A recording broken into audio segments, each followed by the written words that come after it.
Fernand est complètement guéri de l'hépatite C, une maladie virale qui affecte le foie. Mais sa guérison a nécessité d'énormes sacrifices. Avec le traitement traditionnel, les patients doivent s'injecter quotidiennement un médicament appelé l'interféron, que l'on combine avec des pilules. Dans le cas de Fernand, le traitement a duré 48 semaines. Ils m'ont arrêté de travailler. Là. Plusieurs problèmes de l'antithyroïde aussi déréglés. Je dormais pas à moitié, je mangeais pas. Plusieurs symptômes là, comme ça. Là. C'est ça les plus gros impacts que j'ai eu. Avoir mal partout dans les os. C'est un traitement qui est assez dur à faire. Là. Santé Canada vient d'approuver le premier médicament sans interféron. Le Harvoni s'adresse à la forme la plus courante de l'hépatite C, appelée génotype 1. 70% des personnes infectées sont atteintes.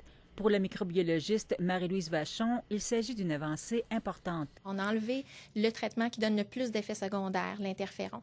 Donc, tout par la bouche, on a une pilule une fois par jour, pour aussi peu d'ailleurs que 8 semaines. Alors, ça va de 8 à 24 semaines, alors qu'avec les générations antérieures, c'était 12 et jusqu'à 48 semaines de traitement dans certains cas.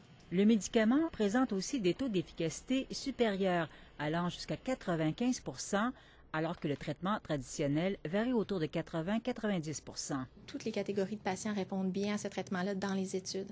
Alors, on a des patients qui n'ont jamais été traités avant, des patients qui ont déjà eu un échec à certains traitements antérieurement, des gens qui ont même une cirrhose du foie, des gens, on peut traiter même des patients qui sont co-infectés par le virus du VIH. Pour 12 semaines de traitement, le coût atteint 67 000 $, ce qui équivaut à peu de choses près au traitement traditionnel remboursé par le régime d'assurance maladie.